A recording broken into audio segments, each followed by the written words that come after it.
welcome back. Today I'm going to be sharing some of the mistakes that we made in starting our first couple of gardens and how we are carrying that learning from the last couple of growing seasons over into this garden that we've started this year.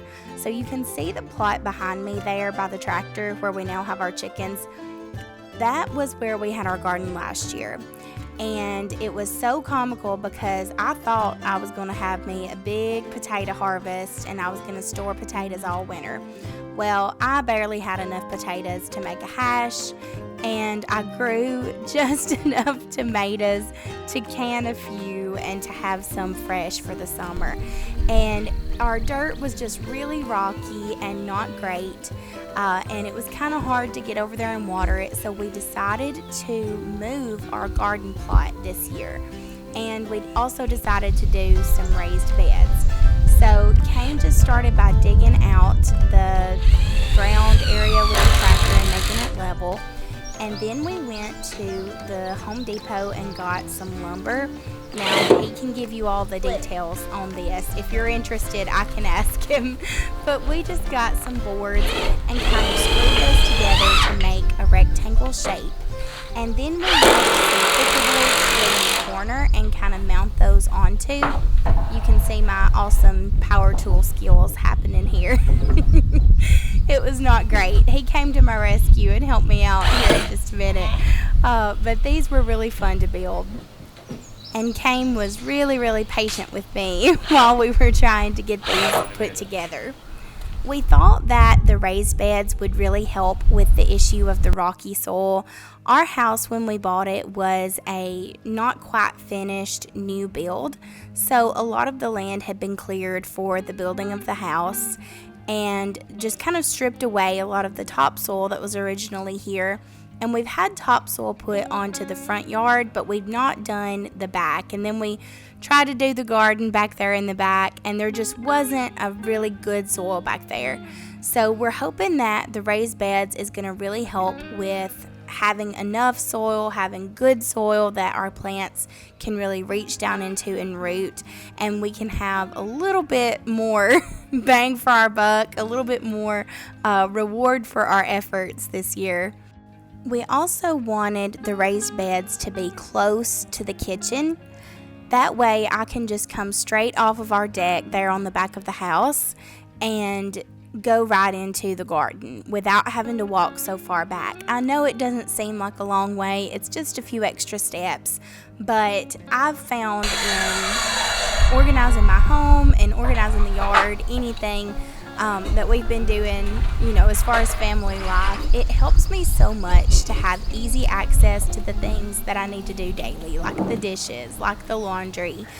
If the space that is kind of facilitating me taking care of those tasks and those chores is neater, is more accessible, then I'm so much more likely to complete those tasks than if it's not, because I'm bad about putting things off if it's a little inconvenient. I don't know about y'all, but I do like to put things off.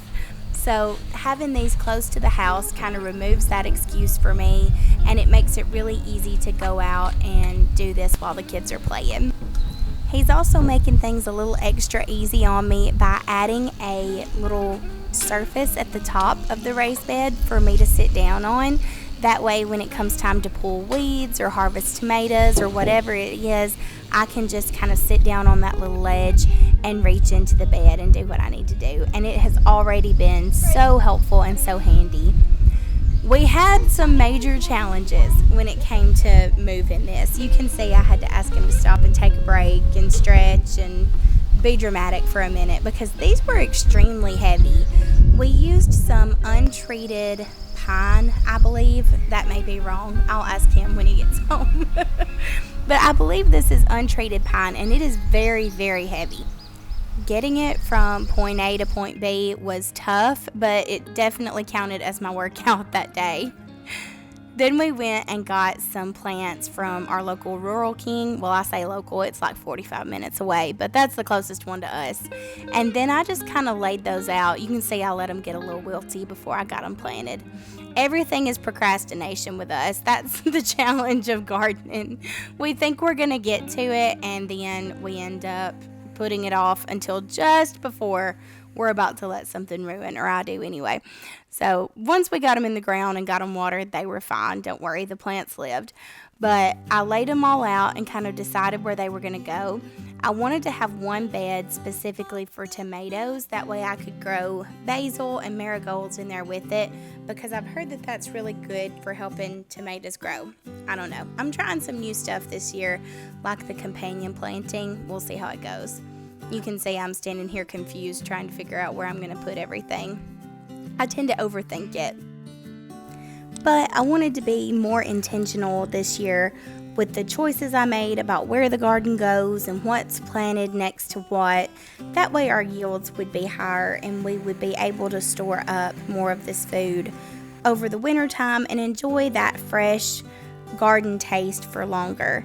We grew up absolutely spoiled to fresh garden food. All of our grandparents garden. My mom usually does a garden, and she did a big one when I was younger and at home, and I really enjoyed just the ability to go out from the kitchen and grab something to cook. I can remember one instance really like detailed for some reason. You know how some memories are just really, really strong, and then some things, like some days I can barely remember what I have for breakfast. But in this instance, she was making some pork chops and potatoes. That's one of her go-to meals, or it was when I was a kid, and she had me go out to the garden and dig a few new potatoes, and then I brought them in, we washed them off, and she let me help her prepare those to go in the oven, and then we all sat down at the table and ate. And it was so cool because like I helped her plant those potatoes. I got to help and go like harvest them, bake them, cut them up. Like it was really, really interesting to see the full span of how this happened. And I remember thinking as a kid, like, that's so cool that you can grow food in your backyard. And I want my boys to get to experience that too and understand where their food comes from. And now especially, it seems like it's just wise and very prudent to have a garden. I've always just kind of taken for granted that my grandparents garden, that Kane's grandparents and parents will have a garden. You know, we know we're going to get our garden fresh tomatoes every year, but I want to start learning the skills and understanding it myself of how to actually do this in our own home and apply this knowledge so that my kids understand it too. You can see here I'm using this little kid's shovel that Miles and Noah had from last year. This was actually the perfect size for sitting on the edge of these raised beds. I know it looks kind of lazy, but every other day leading up to this, I was thinking I need to get these plants in the ground.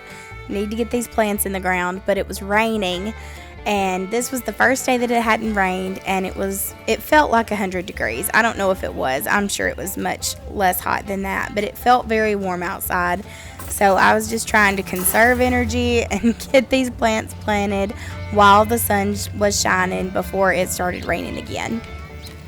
Now, the last thing I did just to kind of wrap up everything and get my last seeds into the ground was buy some trellises. These were just some kind of standard trellises from a big box store that I bought, and I'm just placing those into the center. I do have intentions of doing one of the really pretty hog panel arches. I've got the bean seeds planted for that, and I've got to actually get the arch and the trellis put in place. And you can see my little helper coming in here. But I've got the bean seeds planted now to climb up those trellises, and everything's starting to come up now. A few of the plants are starting to bear a little bit of fruit. Some of the seeds are starting to poke up through the ground, and it's so exciting to see that. If you'd like to follow along with this garden this year and how it's coming, and also see some of the ways that I put our harvest to use, like hopefully preserving a little bit if we have a little bit more than enough to make hash browns with, and how I just use this food in our everyday cooking, some recipes for the abundance of the garden, then I'm going to make a garden playlist. This video will be in that playlist. Of course, you can always subscribe to the channel and click the notification button if you enjoyed this video. And if you like gardening videos like this, be sure to check back with that playlist, because I'm going to start organizing videos like these into there so that we can kind of have it all in one place. But if we haven't met yet, I'm Sarah Grace. I make videos about homemaking, cookie decorating, baking, cooking, and I would love to know what videos y'all would like to see next, what you'd like to learn more about in the homemaking, baking, cooking area. I'm really excited to start making some new interesting videos and kind of branch out from cookie decorating. I appreciate y'all watching and hope that you have a great day. Thanks for joining me. Bye-bye.